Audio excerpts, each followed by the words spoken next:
Hello students, good morning to all of you. देखें, आज हम लोग नया यूनिट स्टार्ट करने वाले हैं, magnetic effect of electric current. Magnetic effect of electric current, यहाँ पे ये जो तीन साइंटिस्ट के नाम लिखे हुए हैं मैंने, Christian Oersted's, Michael Faraday, Andre Ampere, इन तीनों ने ये शो किया, ये बताया, ये प्रूफ दिखाया कि there is a definite relationship between electricity and magnetism. Electricity और मैग्नेटिज्म बोले तो इलेक्ट्रिक करंट और मैग्नेटिज्म में एक डेफिनेट रिलेशनशिप है। Before getting into how electricity and magnetism are related, first we have to analyze the concept of magnetic field। तो यहां पे हम लोग देखेंगे concept of magnetic field। Magnetic field का कंसेप्ट, इसको एनालाइज करेंगे हम लोग। जैसे कि अभी तक हमने देखा है कि ग्रेविटेशनल फील्ड होती है, इलेक्ट्रिक फील्ड होती है, वैसे ही मैग्नेटिक फील्ड होती है। अब ये तीनों फील्ड हैं, तीनों फील्ड का अलग अलग इन्फ्लुएंस है। जैसे ग्रेविटेशनल फील्ड में अगर कोई आप मास लाओगे तो उसको फोर्स लगेगी। इलेक्ट्रिक फील्ड में अगर आप कोई चार्ज लाओगे, कोई स्टेशनरी चार्ज लाओगे तो उसको फोर्स फील होगी। और मैग्नेटिक फील्ड में एक मूविंग चार्ज को फोर्स फील होगी, जिसको फर्दर हम लोग एनालाइज करेंगे। तो ये जो कंसेप्ट है मैग्नेटिक फील्ड का, ये सबसे पहले ऑब्जर्व किया गया एक आयरन की ओर, एक आयरन ओर में, और उस ओर का नाम है मैग्नेटाइट। मैग्नेटाइट, ये क्या है? एक आयरन ओर। अब मैग्नेटाइट, इसमें क्या ऑब्जर्व किया गया कि जो मैग्नेटाइट, पहले तो उसका नाम मैग्नेटाइट क्यों डाला? क्योंकि ये तुर्की के एक टाउन में जिसका नाम था मैग्नीशिया, वहां पे ये डिस्कवर हुई, वहां पे ये चीज देखी गई, वहां पे ये एनालाइज हुआ कि एक मैग्नेटाइट जो ये ओर है आयरन की, ये क्या कर रही है? कुछ स्पेसिफिक मेटल्स को अपनी तरफ अट्रैक्ट कर रही है, अपनी तरफ अट्रैक्ट कर रही है without physical contact. Without physical contact क्या कर रही है? तो अपनी अपनी तरफ क्या कर रही है? अट्रैक्ट कर रही है। और जिन मेटल्स को ये अपनी तरफ अट्रैक्ट कर रही है उनको हम बोलते हैं मैग्नेटिक मेटल्स। कहने का मतलब है कि यहां पे मैग्नेटाइट आपने रखी हुई है जो आयरन की ओर, और मान लीजिए इसके सराउंडिंग में आयरन के कुछ पीसीस रखे हैं आपने, कुछ कोबाल्ट रख दिया यहाँ पे, निकल, आयरन। तो ये क्या कर रहा है? इन चारों को अपनी तरफ क्या कर रहा है? अट्रैक्ट कर रहा है without physical contact. Physical contact ना होने के बावजूद ये अपनी तरफ इनको खींच रहा है। तो या मतलब क्या है? यहाँ पे आगे पीछे कुछ होगा। सेम जैसे ही हम लोग देखते हैं, अगर कोई मास है तो अपने मास क्या करता है? अपने आगे पीछे फील्ड बिछा देता है। और वो जो फील्ड लाइंस होती हैं वो इमेजिनरी लाइंस होती हैं। वो ऑलरेडी माइकल फैराडे ने बताया है, वो एक्चुअल में दिखती नहीं है, मगर वहां पे जो चीज है उसको फील होती हैं। तो वैसे ही यहाँ पे ये जो रीजन है इस मैग्नेटाइट ओर के सराउंडिंग में, इस रीजन को क्या नाम दिया गया? Magnetic field. मैग्नेटिक फील्ड का नाम दिया गया। और इस मैग्नेटिक फील्ड को हम लोग डिनोट करते हैं, डिनोटेड बाय बी। और ये क्या है? Vector quantity. आगे जाके इसके हम डायरेक्शन को भी देखेंगे। तो ये सबसे पहले ऑब्जर्व किया गया मैग्नेटाइट एक आयरन की ओर में। अब ये जो, इसको और अच्छे से एनालाइज करने के लिए जो सबसे पहले जो ऑस्टर्ड, ये क्रिस्टियन ऑस्टर्ड ने क्या बताया? इसका एक एक्सपेरिमेंट है। उसने ये बताया कि कैसे मैग्नेटिक फील्ड की डिस्कवरी हुई, स्टार्ट हुई। Tales how discovery of magnetic field start. तो इस यहां पे अब लोग हम देखेंगे ऑर्स्टर्ड्स एक्सपेरिमेंट। तो ऑर्स्टर्ड एक्सपेरिमेंट में ऑर्स्टर्ड ने क्या बताया कि how discovery of magnetic field starts. ये जो इसका एक्सपेरिमेंट है 1820 में इसने ये परफॉर्म किया। इसने क्या किया? इसने एक कंडक्टर लिया, एक कंडक्टर लिया। यहाँ पे ये हम ले लेते हैं, मान लीजिए एक कंडक्टर ले लिया,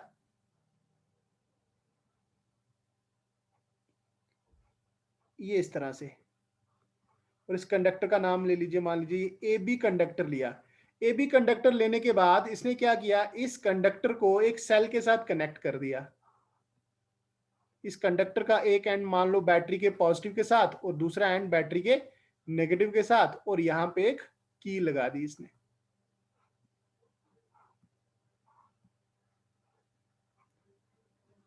अब मान लीजिए ये बैटरी का पोटेंशियल क्या है V, और इसके पैरेलल में इसने क्या किया, एक मैग्नेटिक नीडल रखी, एक मैग्नेटिक नीडल यहां पे रखी, यहां पे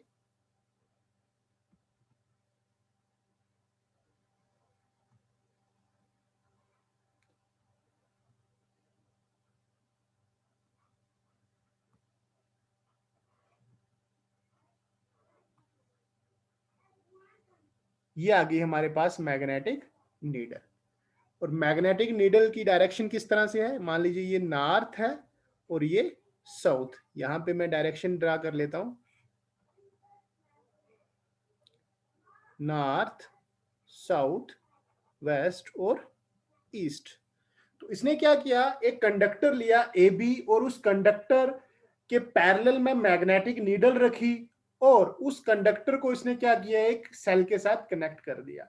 और सबसे पहले इसने क्या किया, जैसे ही ये प्लग की को क्या किया, ऑन कर दिया हमने, प्लग की को जैसे ऑन किया, और यहाँ मान लीजिए प्लग की नहीं मिले तो मान लीजिए स्विच ले लिया, जैसे स्विच को क्लोज किया तो यहाँ पे क्या होगा, इलेक्ट्रिक करंट स्टार्ट हो जाएगी फ्लो होना। तो ये पॉजिटिव टर्मिनल है बैटरी का और ये नेगेटिव टर्मिनल है। तो मान लीजिए इस डायरेक्शन में बैटरी के पॉजिटिव से नेगेटिव की तरफ करंट स्टार्ट हो गई, तो यहाँ पे ये करंट की डायरेक्शन है। तो इसने क्या ऑब्जर्व किया, मैग्नेटिक नीडल तो पहले कंडक्टर के नीचे रखी हुई है और बिल्कुल पैरेलल रखी हुई है। कैसे रखी है, नीचे रखी है और बिल्कुल पैरेलल रखी हुई है। तो इसने ये ऑब्जर्व किया कि जैसे कंडक्टर से करंट पास हो रही है तो ये जो मैग्नेटिक नीडल है ये डिफ्लेक्ट हो रही है। मतलब जो मैग्नेटिक नीडल का जो नॉर्थ एंड है वो डिफ्लेक्ट हो रहा है टुवर्ड्स वेस्ट की तरफ। तो अब जो पोजीशन होगी मैग्नेटिक नीडल की, वो अब पोजीशन ये है, इस तरह से हो गई मैग्नेटिक नीडल।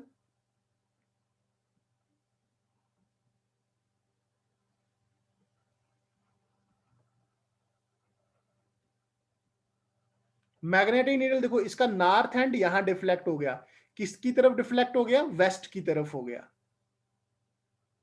तो सबसे पहले इसने क्या किया, इसने क्या किया, जैसे ही क्या बोलते हैं प्लग की को ऑन किया तो इसने ऑब्जर्व किया जो वायर इसने हेल्ड करके रखी है मैग्नेटिक नीडल के ऊपर, जैसे ही कंडक्टर के अंदर से करंट पास होना स्टार्ट हो जाती है, करंट कहां से कहां जा रही है, करंट जा रही है साउथ से नॉर्थ की तरफ। साउथ से नॉर्थ की तरफ जैसे करंट जा रही है तो ये मैग्नेटिक जो नीडल है उसका जो नॉर्थ पोल है वो किस तरफ डिफ्लेक्ट हो रहा है, डिफ्लेक्ट टुवर्ड्स वेस्ट की तरफ डिफ्लेक्ट हो रहा है। तो पहले इसने ये एनालाइज किया इस डायग्राम में। दूसरे केस में क्या किया इसने, सेम यही कंडक्टर लिया, अब बैटरी की पोलैरिटी चेंज कर दी। तो अब नेक्स्ट में इसने क्या किया, ये ले लीजिए, ये आपके आ गया बैटरी का नेगेटिव और ये बैटरी का पॉजिटिव, और यहां पे ये आ गया आपके पास कंडक्टर।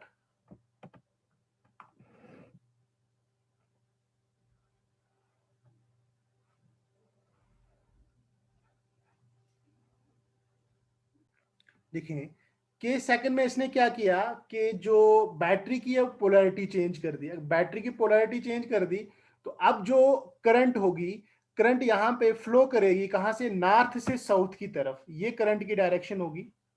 अब जैसे करंट नॉर्थ से साउथ की तरफ फ्लो हो रही है, किसके अंदर से, कंडक्टर के अंदर से, वो कंडक्टर जो मैग्नेटिक नीडल के ऊपर रखा हुआ है।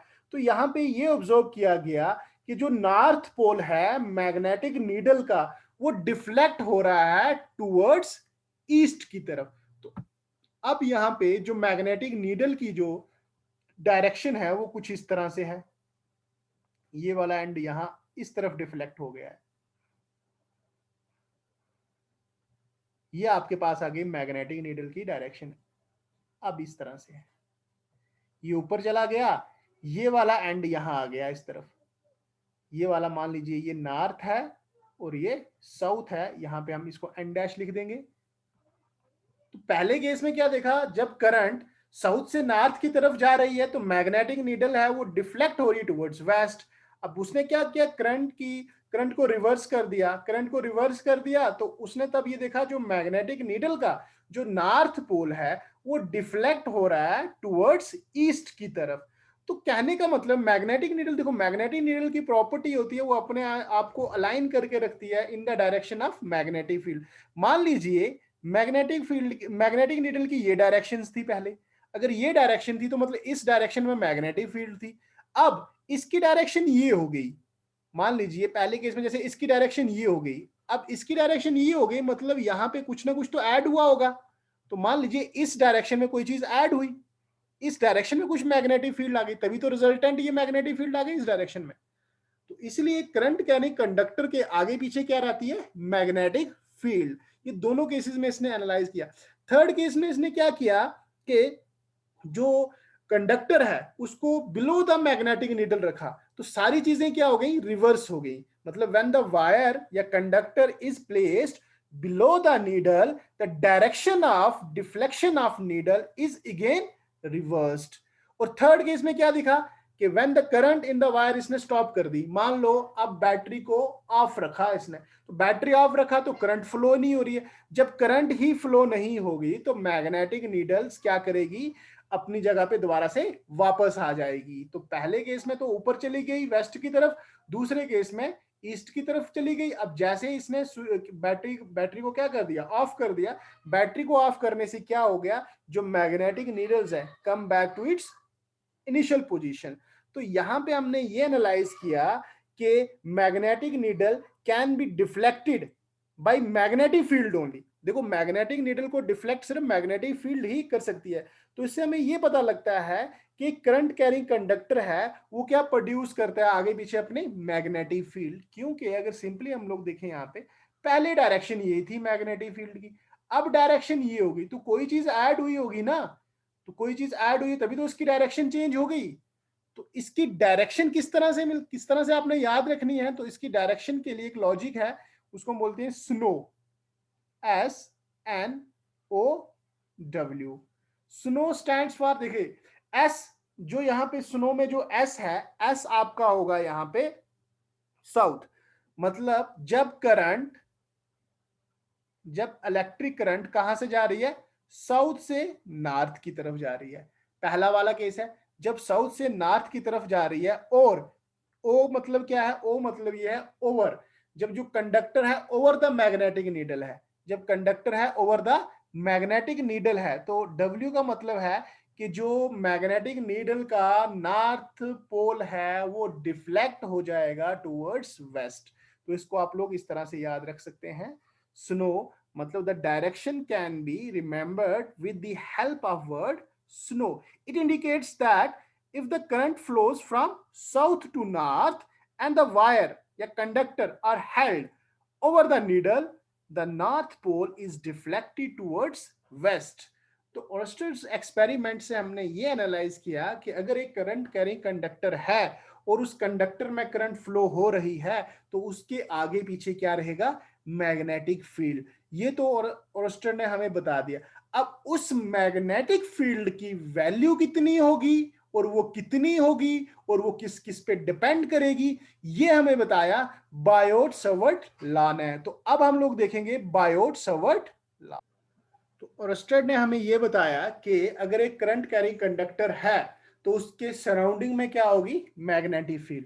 अब उस मैग्नेटिक फील्ड का एक्सप्रेशन बोले तो उस कितनी वैल्यू होगी और वो किस किस पे डिपेंड करेगी, ये चीज हमें बताई बायोट सवर्ट लॉ ने। ये बहुत इंपॉर्टेंट लॉ है बायोट सवर्ट लॉ ने। इसने क्या किया, इसने सबसे पहले एक कंडक्टर लिया, मान लीजिए एक वायर ले ली, यहां पे ये कोई वायर ली इसने, मान लीजिए इस तरह से, इसका नाम ले लेते हैं हम लोग एक्स और वाई। ये एक्स और वाई वायर ली और इस वायर के अंदर यहां से मान लीजिए करंट फ्लो हो रही है आई करंट फ्लो हो रही है। और आपको पता है अगर करंट फ्लो हो रही होगी इस वायर के अंदर तो इसके आगे पीछे क्या होगा, यहाँ पे मैग्नेटिक फील्ड होगी।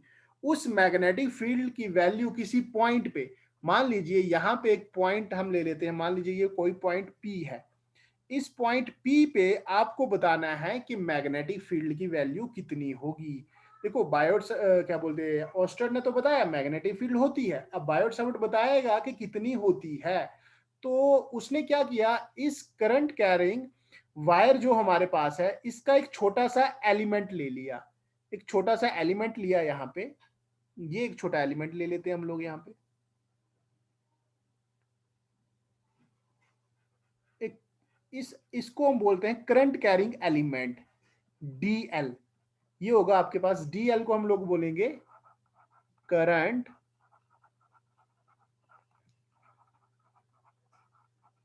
Current carrying element. और ये वेक्टर क्वांटिटी है, ये क्या है, वेक्टर। ये छोटे छोटे एलिमेंट्स मिलके पूरी वायर बन जाएगी, तो छोटे छोटे एलिमेंट्स लेके पूरी वायर बन जाएगी।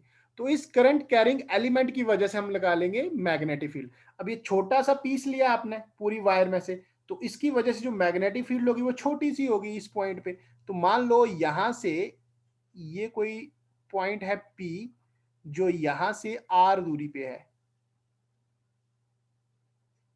इसका डिस्टेंस कितना है यहां से, आर है। और इसको हम बोलते हैं, आर को, ये पोजीशन वेक्टर है इसका, आर इज द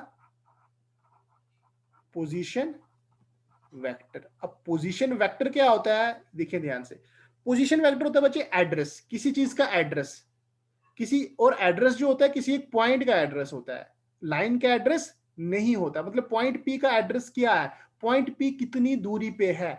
तो अगर मान लीजिए ये, अगर आपके पास एक कार्टेशियन प्लेन है या फ्रेम है जहां से आप चीजों को ऑब्जर्व करोगे, ये एक्स एक्सिस है और ये वाई एक्सिस है।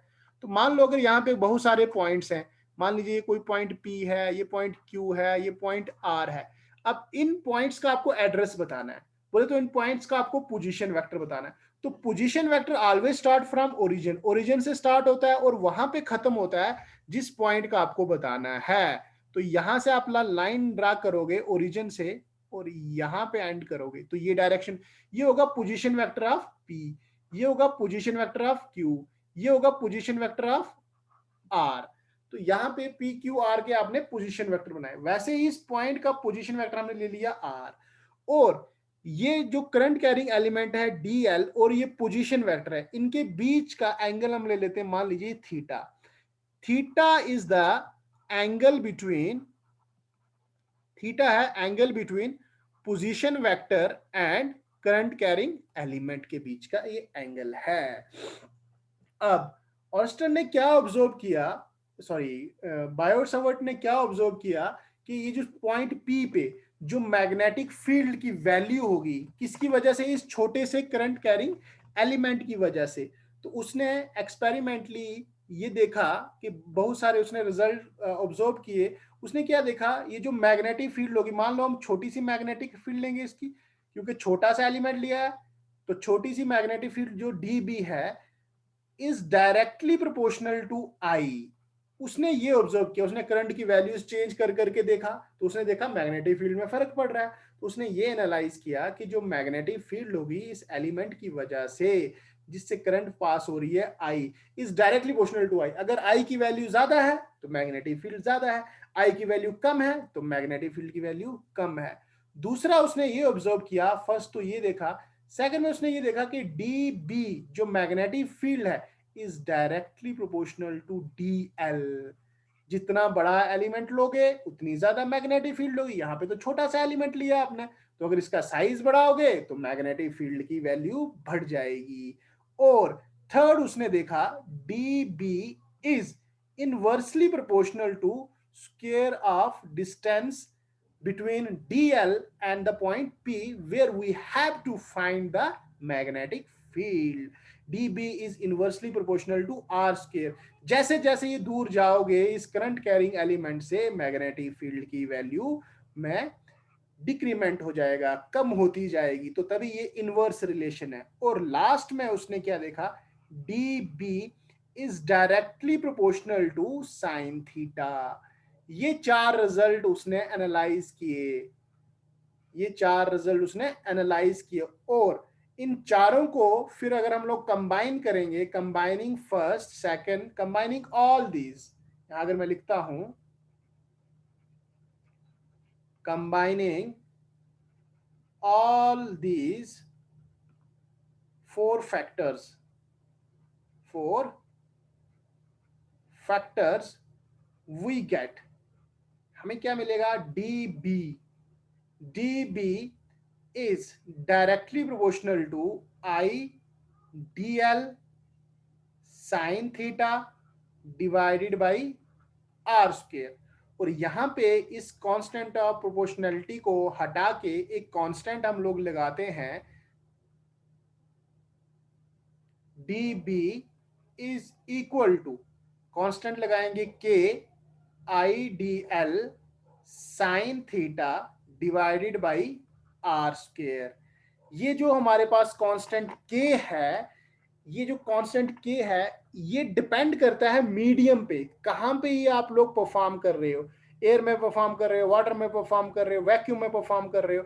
तो यहाँ पे ये जो के है हमारे पास कांस्टेंट ऑफ प्रोपोर्शनैलिटी, ये बच्चे डिपेंड्स करता है on the medium between the observation point P and the current carrying element. और इस K की जो वैल्यू होती है वो होती है म्यू नॉट अपान 4 पाई, म्यू नॉट अपान 4 पाई के बराबर इसकी वैल्यू होती है। यहां पे ये जो म्यू नॉट है इसको हम बोलते हैं permeability of free space, where mu naught, इसको हम बोलते हैं permeability, permeability of free, free space का मतलब है वैक्यूम, फ्री स्पेस का मतलब क्या है, वैक्यूम। तो इस के की जगह यहां पे अगर हम इसकी वैल्यूज डालते हैं तो ये हमारे पास आ गया, जब कांस्टेंट ऑफ प्रोपोर्शनैलिटी जो डिपेंड करता है मीडियम के ऊपर, जिसकी वैल्यू होती है म्यू नॉट अपान 4 पाई, यहां पे ये जो म्यू नॉट जो कांस्टेंट है ये है permeability of free space. Just like Coulomb's law में हम लिखते थे epsilon not, permittivity of free space, तो वैसे यहां मैग्नेटिक फील्ड में क्या आ रहा है, परमिएबिलिटी ऑफ फ्री स्पेस। तो ये एक्सप्रेशन आ रहा है कि उस छोटे से करंट कैरिंग एलिमेंट जिसकी लेंथ डी एल थी, उससे आर दूरी पे जाके जो पॉइंट पी था वहां पे मैग्नेटिक फील्ड की वैल्यू इतनी आई। अब इसकी जो डायरेक्शन है वो हम लोग नेक्स्ट लेक्चर में एनालाइज करेंगे, मगर उससे पहले कुछ इसके अगर मैं स्पेशल केसेस देखूं, स्पेशल केसेस का मतलब क्या है, अगर मान लो if theta equal to 0 degree, ये आपके पास था करंट कैरिंग एलिमेंट, आपने यहां पे लिया था ये डी एल, और ये पॉइंट था आपके पास पी, जहां पे आपने मैग्नेटिक फील्ड की वैल्यू निकाली डी बी। अब उसकी डायरेक्शन अभी नहीं बात कर रहा हूं मैं, डायरेक्शन की बिल्कुल बात नहीं की अभी तक मैंने। तो यहां पे ये आपके पास है एंगल थीटा। अगर ये बोल रहा है इफ थीटा इज 0 डिग्री, तो हमारे पास ये एक्सप्रेशन है D B equal to mu naught 4 pi ideal sine theta. और साइन 0 हमें पता है, साइन 0 इक्वल टू 0 होता है, तो इसका मतलब डी बी की वैल्यू कितनी होगी, 0। कहने का मतलब है ये जो पोजीशन वेक्टर है आर और ये डी एल है, इसके बीच में जब एंगल कितना हो, मान लो अगर ये पॉइंट पी कहां पे है, इसके क्या बोलते हैं कंडक्टर के ऊपर ही है, इस वायर के ऊपर ही है, तो डीएल की डायरेक्शन होती है हमेशा करंट की डायरेक्शन में। डीएल आपके पास वेक्टर क्वांटिटी होता है, इसकी जो डायरेक्शन होती है अलोंग करंट, तो करंट की डायरेक्शन ये है इसमें, तो करंट की डायरेक्शन में ही तो पॉइंट पी, मतलब मान लो कंडक्टर के ऊपर ही है, कंडक्टर के ऊपर ही है, तो magnetic field is 0 at point on the axis of current element.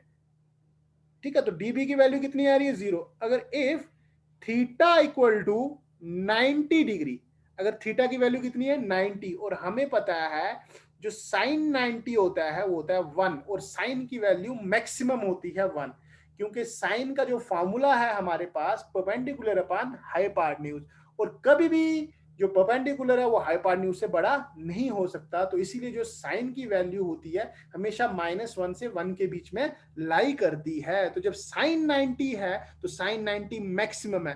कहने का मतलब है ये जो अगर पॉइंट P यहां पे है, ये पॉइंट P है, और ये angle D L vector and R vector के बीच में जब थीटा 90 डिग्री होगा, तो डी बी की वैल्यू क्या होगी आपके पास, यहां वेक्टर नहीं डालेंगे अभी हम, डी बी की वैल्यू मैक्सिमम होगी, और वो मैक्सिमम वैल्यू किसके बराबर होगी, D B is equal to mu naught upon 4 pi I D L upon R square, इतनी वैल्यू होगी। अब थर्ड केस अगर हम देखते हैं, if theta equal to 180 degree. जब थीटा 180 डिग्री होता है तो साइन 180 इक्वल टू 0। कहने का मतलब है अगर ये पॉइंट P कहाँ पे है, ये पॉइंट P अगर आपका बच्चे यहां पे आ रहा है, यहां पे, अब पॉइंट P यहां पे, तो DL की डायरेक्शन, तो करंट की डायरेक्शन है ऊपर की तरफ। अब जो पॉइंट P है, क्योंकि यहां से आपने स्टार्ट करोगे तो पोजीशन वेक्टर ये आ जाएगा आपका। यहाँ पोजीशन वेक्टर कहां से स्टार्ट करना है, जहां से चीजों को ऑब्जर्व कर रहे हो, ओरिजिन से यहाँ, ओरिजिन आपने ये लिया हुआ है तो यहां से स्टार्ट किया और इस पॉइंट पे खत्म किया आपने। तो यहाँ पर ध्यान दो, तो डी एल ऊपर की तरफ है और आर वेक्टर नीचे की तरफ है, तो थीटा यहाँ पे 180 डिग्री है और साइन 180 होता है 0, तो इसका मतलब मैग्नेटिक फील्ड की वैल्यू कितनी है, 0। तो ये बायोट सवर्ट ने हमें ये बताया कि अगर एक करंट कैरिंग एलिमेंट है तो उसके सराउंडिंग में किसी पॉइंट P पे जो मैग्नेटिक फील्ड की वैल्यू होती है वो ये होती है, और वो डिपेंड करती है थीटा के ऊपर, डिपेंड करती है कि करंट कैरिंग एलिमेंट कितना लिया है, डिपेंड करती है कि करंट कितनी पास कर रहे हो, डिपेंड करती है कि कितना दूर ले रहे हो पॉइंट P जहां पे आपको मैग्नेटिक फील्ड की वैल्यू निकालनी है। तो अभी तक हमने यहाँ पे ये एनालाइज किया कि मैग्नेटिक फील्ड का कंसेप्ट कहाँ से आया और मैग्नेटिक फील्ड कैसे प्रोड्यूस होती है, कि करंट कैरिंग कंडक्टर में से जब करंट पास होती है तो उसके सराउंडिंग में मैग्नेटिक फील्ड होती है। अब वो मैग्नेटिक फील्ड कितनी होती है वो बायोट सवर्ट ने बताया। तो नेक्स्ट लेक्चर में मैं आपको बताऊंगा कि डायरेक्शन, क्योंकि डायरेक्शन बहुत इंपॉर्टेंट है यहाँ पे मैग्नेटिक फील्ड को लेके। तो नेक्स्ट लेक्चर में हम लोग डायरेक्शन को एनालाइज करेंगे। तो यहाँ पे अभी जो ये मैग्नेटिक फील्ड है, तो इसका जो मैग्नेटिक फील्ड का ये यूनिट होता है वो होता है Tesla. Tesla is the unit of magnetic field. और ये जो मैग्नेटिक फील्ड है मैंने क्या बताया, इसको बी से डिनोट करते हैं, और ये क्या है, वेक्टर क्वांटिटी है, वेक्टर क्वांटिटी। यहां पे ये जो हमने लिखा कांस्टेंट के की वैल्यू म्यू नॉट अपान 4 पाई। अब म्यू नॉट अपान 4 पाई, अब ये परमिएबिलिटी ऑफ फ्री स्पेस की जब वैल्यू हम लोग डालते हैं और 4 की वैल्यू डालते हैं और पाई की वैल्यू डालते हैं, तो हमारे पास जो यहाँ पे रिजल्ट आता है, ये रिजल्ट आपको याद होना चाहिए, ये होता है 10⁻⁻⁷ टेस्ला मीटर एम्पेयर इनवर्स। ये आपके पास आता है वैल्यू किसकी, म्यू नॉट अपान 4 पाई। जस्ट लाइक जैसे हम लोग लिखते थे एप्सिलॉन नॉट, जैसे एप्सिलॉन नॉट की वैल्यू अब आती थी 8.85 इंटू 10⁻⁻12 SI यूनिट, वैसे ही म्यू नॉट अपान 4 पाई की वैल्यू है के की। जैसे वहां पे आप इलेक्ट्रोस्टैटिक कांस्टेंट लिखते थे के 9 इंटू 10⁻9 के बराबर, साथ में यहाँ पे SI यूनिट, तो वैसे ही यहाँ पे इस के की वैल्यू है 10⁻⁷ टेस्ला मीटर एम्पेयर इनवर्स।